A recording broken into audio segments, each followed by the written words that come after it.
एक पुराने कस्बे नूरपुर में एक लड़का रहता था। उसका नाम था आरिफ। आरिफ बचपन से ही समझदार और दिल का अच्छा था, लेकिन एक बड़ी कमी थी, वो कभी नमाज नहीं पढ़ता था। घर में माँ बार बार समझाती, बेटा नमाज पढ़ लिया करो, यही हमारी आखिरत का सहारा है। लेकिन आरिफ हर बार हंसकर कहता, अरे अम्मा, अल्लाह इतना सख्त नहीं है, जब वक्त मिलेगा पढ़ लूंगा। हंसिया चांदवन। गफलत भरी जिंदगी। दिन गुजरते गए, आरिफ बड़ा हुआ, नौकरी मिली, दोस्त बने, मौज मस्ती बढ़ती गई। नमाज बस एक दूर की बात। जब कभी मस्जिद से अजान की आवाज़ आती, उसका दिल हल्का सा कांपता। मगर वह मोबाइल, दोस्त या काम के बहाने से खुद को भटका देता। 2. माँ की दुआएं और आंसू। आरिफ की माँ बूढ़ी हो चुकी थी। हर रात तड़पकर अल्लाह से दुआ करती, या अल्लाह, मेरे बेटे को हिदायत दे, इसे नमाज की आदत डाल दे। लेकिन आरिफ के कानों पर जूं तक नहीं रेंगती।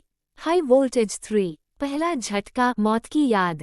एक दिन कस्बे में खबर फैली, आरिफ का सबसे करीबी दोस्त हम्माद अचानक दिल का दौरा पड़ने से मर गया।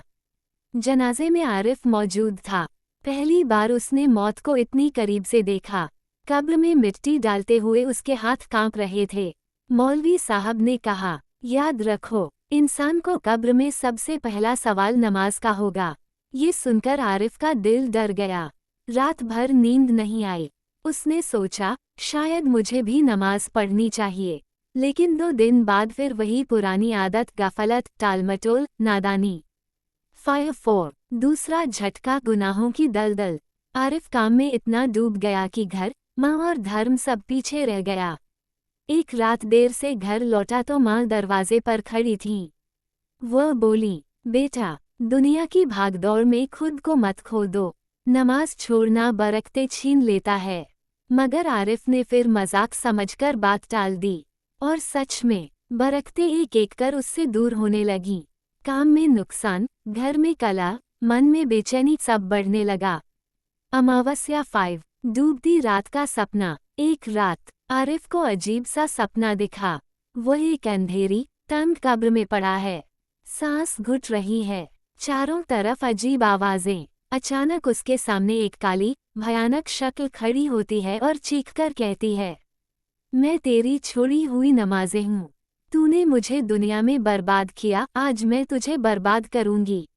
आरिफ डर के मारे चीखकर उठा। पूरा शरीर पसीने से भीगा हुआ। सूर्यास्त 6। हिदायत की किरण। सुबह उसकी माँ उसके कमरे में आई तो वह रो रहा था।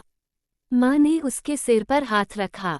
क्या हुआ बेटा? आरिफ फूट फूट कर बोला, अम्मा, मैं गुनाहगार हूँ। मैं नमाज छोड़कर कहाँ पहुँच गया।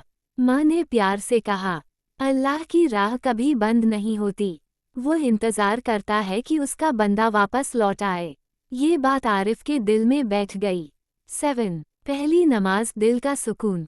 उस दिन पहली बार आरिफ वुज़ू करके मस्जिद गया।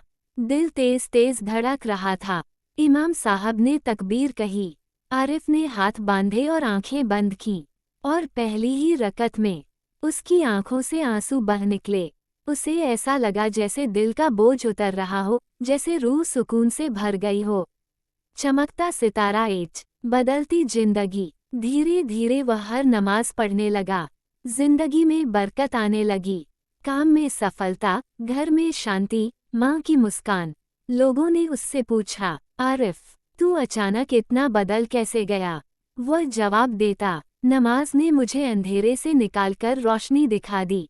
क्लाउड 9। आखिरी मोड़। कुछ साल बाद माँ का इंतकाल हो गया। लोगों ने देखा कि आरिफ अपने माँ के जनाजे के पास बैठा बार बार यही कह रहा था, अम्मा, आपकी दुआओं ने मुझे बचा लिया। और सच में, माँ की दुआ, एक डरावना सपना और अल्लाह की हिदायत ने आरिफ की पूरी जिंदगी बदल दी थी। पुष्पिन 10। कहानी का सबक। नमाज छोड़ना सिर्फ एक गुनाह नहीं, ये बरकतें छीन लेता है। मौत कभी भी आ सकती है, इसलिए आज से बेहतर कोई दिन नहीं। अल्लाह का दरवाज़ा हमेशा खुला है, वह इंतज़ार करता है कि बंदा लौट आए। नमाज रूह को सुकून देती है और जिंदगी में नूर भर देती है।